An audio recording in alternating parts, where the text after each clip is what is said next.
Hi my loves, how are you? So today we are going to talk all about tarot. We're going to get into what it's for, how to work with it, all kinds of different things. Let's just dive in. So first of all, I just want to make it super clear that tarot is just a tool.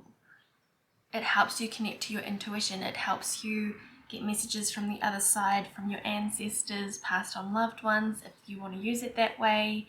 Get guidance for whatever situation you're in. You can use it predictively, but that's not my focus with it. I think it's much more powerful as a tool for empowerment and learning confidence, getting guidance about life and overcoming blocks and limitations. And I think it's really important to use it that way. But I will say that someone who picks up a tarot deck and uses the guidebook, whether it's their first time reading or their 100th, that is just as valid as someone who knows all the meanings, or someone who doesn't use the traditional meanings but just gets intuitive messages and uses it more as an oracle.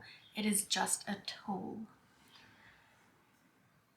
There is a certain level of respect that I think should come to using tarot, but we don't want to gatekeep either. It's not that it doesn't need to be done a certain way. Do what works for you. And the best way to learn tarot is to just get started, start pulling cards for yourself, rather than trying to learn all the meanings before you get started. It is perfectly okay if you're reading for yourself or a friend to check the guidebook halfway through, or there's no shame in that. Some people will do that for paying clients. They will just use what is in the guidebook, and that is okay. So I do have a video on my top 5, I think it is, tarot decks. I'll link that somewhere if I remember. But I would recommend that you only buy a couple when you're first starting out, because it takes a bit of time. And I wish I had had this restraint when I first started with tarot, to learn what speaks to you, how you read. I think the easiest way when you're just learning is to get a Rider-Waite-Smith kind of traditional imagery deck. I personally don't really work, I don't own any of the completely original based ones. One that I use quite often is the Trippin Rider-Waite-Smith deck. It looks like this. That's the back of them. So it is the traditional imagery, but they've done the colorings a bit different and added some stuff in. Another deck that I really like because of the storytelling, which is what I find really good, is the Cosmic Cycles Tarot. That's the back one, that one there. Beautiful storytelling in that one. It's very modern. You can get other decks that don't have any people in it. This one is an animal-based one. Hopefully that's showing up okay. This is the Meraki Tarot. There are ones that just have symbolism. There are collage ones, if you think of the Star Child or the Moon Child Tarot. And you can do any kind of reading with just one tarot deck. You can work with 2 or more in the same reading, but one thing I like to do is to use certain tarot decks for certain types of reading. So for a relationship reading, I would use Modern Love Tarot. For shadow work, I would use something a little bit more grittier. And sometimes, if you do start building up a collection, there's a deck that you just won't reach for a long time, and then one day you're just, something in you says you need to work with that deck today, and for whatever reason the messages just flow with that deck now, but it does ebb and flow. And I think it's a really nice thing to pass on decks when we no longer use them.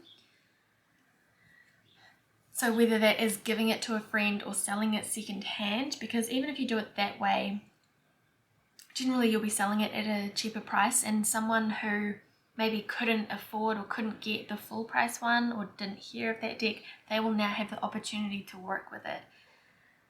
So sometimes one thing I will do if I am kind of umming and ahhing on whether or not to get rid of a deck is I will literally ask the tarot deck, is there anything else you need to teach me? Is it time for you to go? And just pull a card. So that brings me on to how do you bond with the deck. So what I will do to break in the deck as well is once I open it up, I divide them into 4 piles to really shuffle it up, looking at the cards one at a time. I may do this twice, and then I will shuffle up the cards and pull one, asking what has this tarot deck come to teach me, and that is all I do. I then start working with it. Some people will sleep with it under their pillow. Some people also believe that all tarot decks or your first tarot deck should be gifted to you. It's up to you whether or not that resonates, whether that feels like something you want to follow. I personally don't, but everyone has their own individual practice because it is your individual practice. It doesn't have to look a certain way or anything like that. It is just as valid as someone else's. The other thing I would say is that protection is very important. Tarot is not evil. It is not the devil's work. But when you're connecting to other energies, you need to practice spiritual hygiene. So I like to say a little prayer before I start pulling cards. And one thing that I will say in that prayer is, only spirits of the light are welcome. And I will say that 3 times for the power of 3. That just is what my spirit guides told me to say. So you can connect to your spirit guides and see if they give you guidance around that as well. But it is important to do something like that. You can also cleanse the deck every single time you use it, or just when you get the deck. It's also important to cleanse the deck if you're selling it. One way you can do that is by placing a crystal on top of it. You can use the moon energy to cleanse it. You can just say some kind of a prayer. Some people will, I do this quite often actually, is knock it twice. The main thing is your intention. It's not so much about what you're doing, but what your intention is behind it. So just be very intentional with your intentions. Hopefully that makes sense.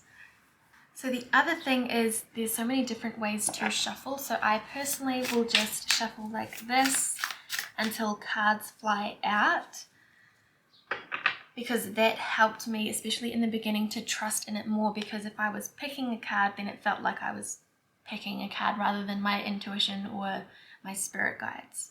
So that is what I would recommend, but other ways of doing it are putting it into 3 piles or something, and then either picking the top ones or putting them back together in a different order and picking the top one from the one pile. You can also kind of spread them out and pull whatever ones stand out to you. There are a few different ways to do it. And if you're not sure if a card was meant to come out or not, you can put it back and just ask the deck, if that was meant to come out, please bring it out again. If you aren't sure how a card fits in or what it's trying to tell you, you can ask them to say it in another way. You can ask for a clarifier. There is nothing wrong with that at all, whether you're working with spreads or not. So before we get into talking more about spreads and some other stuff, I just want to talk about what tarot actually is a little bit more. So there is the major arcana and there is the minor arcana. There is 4 suits in the minor arcana. So your major goes from 0 to 21, the Fool to the universe, or the world, sorry. And the major arcana is kind of the big life events. It is the fated stuff. It's kind of, if the minor arcana is the steps to getting that thing, or the ingredients, ingredients of a cake, then that's what the minor is, and the cake is the major arcana. Or if it was getting a degree or a diploma, that's the major arcana. The minor arcana is the steps that it took to get there, like studying, moving, etc. So hopefully that kind of makes sense. That's how I have found it helpful to think about it. Personally, I think there's more free will in the minor arcana. I do believe that whatever comes through in a tarot reading, you do have free will. Nothing is set in stone, but major arcana does tend to be the more fated stuff, or stuff that is already happening, like it's too late to stop kind of thing, and that's not a negative thing necessarily. So we have the wands, cups, pentacles, and swords. So swords are air. So if you were talking about a person, it could be that they are an air sign if you get cards, a lot of cards coming through that are swords. If you're talking about timing, swords indicate spring or weeks. The swords are also a lot about communication, about the mental realm, and it's very honest. It is very gritty. I really like it because of how honest it is and upfront. The swords really tell you what you need to hear. So one of the differences in, I guess, the energy of Oracle and Tarot is Oracle is more the softer, gentler, encouraging deck. Obviously you can have decks that are really good for shadow work and all of that, but for the most part Tarot is more of that truth hitting, that friend that tells you what you need to hear, not what you want to hear. So then we have Pentacles, which is the more slower moving energy. So the Knight of Pentacles is the only knight that is not moving forward. It is also a very grounded energy. It is talking about anything that is tangible, anything that you can physically see. It also represents a lot of stability. It can be to do with money as well and body image. So the Pentacles are about winter, and it would indicate in terms of timing a season or a year or more. Some people or some decks will call the Pentacles coins as well. And the star sign associated with the Pentacles is Earth. Then we have Cups, and this isn't in any particular order. Some people will say that there are a lot of different opinions on what the order of the suits is. But for the Cups, that is water. Whenever you see water in a card, it is indicating emotion. And that is what the suit of Cups is about. It is also about connections, relationships, that kind of thing. It's more of a feminine energy and indicates autumn or months. We then have Wands, which is passionate. It is fiery. It's quite quick. And that would be your fire signs. So obviously Cups is your water signs. And Wands indicates summer or days. So there are a lot of different ways that you can use tarot, and as I've kind of touched on, the way that I use it, I'm more focused on the empowering and the gritty stuff, shadow work, helping you heal, helping you empower yourself, and that is what I am teaching in my tarot course. It launches very soon. You can sign up. It starts on the 15th. If you want to get out of your own way, if you want to feel confident reading for yourself or for other people, whether you're a beginner or if you just want to increase your knowledge, especially for this way of reading, then this course is for you. And this is the course that I wish was around when I first started, because it took me a long time to get familiar and confident with all the different meanings. So we'll be going through each of the 78 cards over 8 weeks, doing one live video at least a week. And we'll be doing bonus content like talking about how to work with your intuition a little bit more. One thing that is really good is to work out how intuition shows up in your body. How does it feel? So ask yourself something that you know to be true and see how that feels in your body. Ask yourself something that makes you a little bit nervous or anxious and see how that shows up in your body, so that you can get better at differentiating between your fear and your gut. You know, the ego. I would say intuition is often something that the logical part of your brain will try to disprove. It's something that you cannot explain, you just know. And the more that you work with it, the stronger and the easier it gets to hear it. And that's a great way of working with your inner child as well, is to ask your inner child, what do you need right now? And then however that answer comes through, whether it's an image, a knowing, a sound, a song, anything at all, follow through on it. And that will help you trust in yourself more, and that will help your inner child feel safe to exist and express itself, that it is finally being heard. So that is really important. Another thing we'll be going over is talking a bit more about spreads. But to just give you a quick rundown of spreads, you do not need to use them. I don't use them most of the time, or the way that I use them is very informal. Some people, every card has a place and it has a certain meaning according to what place the card is put. The main ones that I use is just a 1-card pull, ask a question, get an answer. A simple, what do I need to know right now? Some people will do a daily card pull and journal on it. That can be a really good way to get familiar with the cards. And then at the end of so you do that in the morning, and then at the end of the day, you reflect on what happened. And that will give you your own personal insights into what those cards are meaning for you.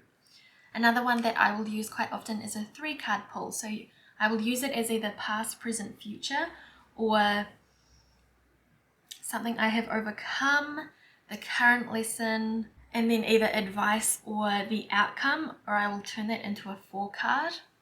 And again, pull as many clarifiers as you want to. However, if you've got half the deck out, it's going to start getting a little bit less accurate. Which reminds me, if you're wanting a specific outcome, your energy will influence the cards that come out. If you watch picker cards here on YouTube, you may have noticed that when you really want a specific answer or outcome, you see it a lot with love readings, that you will come across the readings that tell you what you want to hear, but perhaps aren't actually what's happening. And that's because your energy has influenced it. So another way I can explain it is, if someone was pregnant and they were asking if it was a boy or a girl and they were pulling cards accordingly, but they really wanted a boy, it's more likely that the cards are going to show that it's a boy, regardless of whether or not that child is. So if you're reading for something really important, it can be really helpful and beneficial to go to someone else for a reading. And the other thing to think about with spreads, or just when you've got 3 or more cards on the table, is you've got to have the individual meanings, but you've also got to pay attention to repeating things and what the overall story is telling you. One thing that's helpful is to look at what card is looking at what card. So if they're all looking back, or if they're all looking back at one card, then it could be that is the issue, or they're all looking back to the past. Or if they're all looking at a specific card, it's about that one card. Do you see how that works? And we'll definitely be going more in depth with that in the tarot course, talking about different combinations and how that influences it. For example, if you had the 4 of Pentacles, that could mean that you're holding on too tightly, or it could mean that you need to save. You've got to use your intuition to kind of work out which meaning it is. But if you look at the other cards, it will give you a bit of information. And if you saw the 4 of Pentacles and the 3 of Swords, then it's time to let go of something that is breaking your heart. Because the 3 of Swords is heartache, betrayal, just deep pain.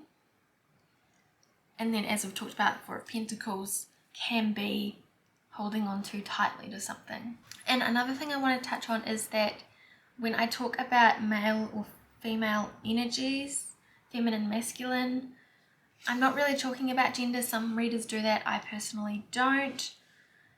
Let's say King of Pentacles, that's more masculine. Queen is more feminine. We also have the Empress and the Emperor.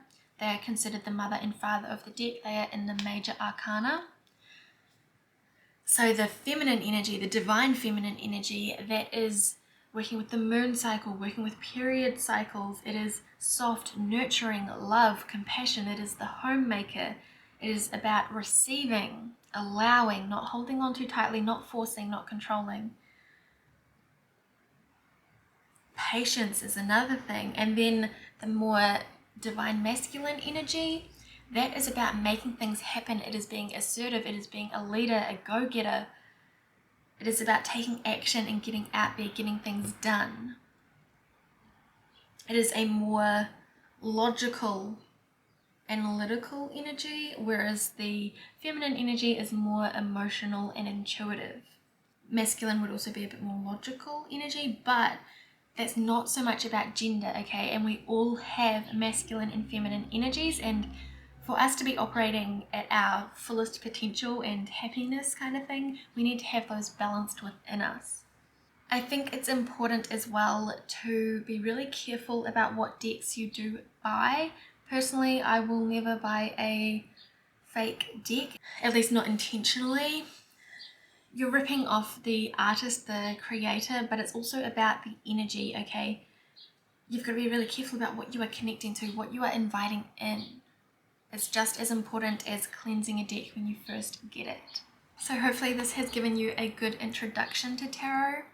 If you want to take it further, if you want to learn for healing and empowering, to really learn the medicine of each card, because we're going to be going into different things that you can do, release work and connecting to your why, all that kind of stuff that different cards indicate. So I'm going to teach you what they indicate, their messages, as well as how to actually do that. If you want to unlock your true aligned self, this course is for you. I'm so excited for it.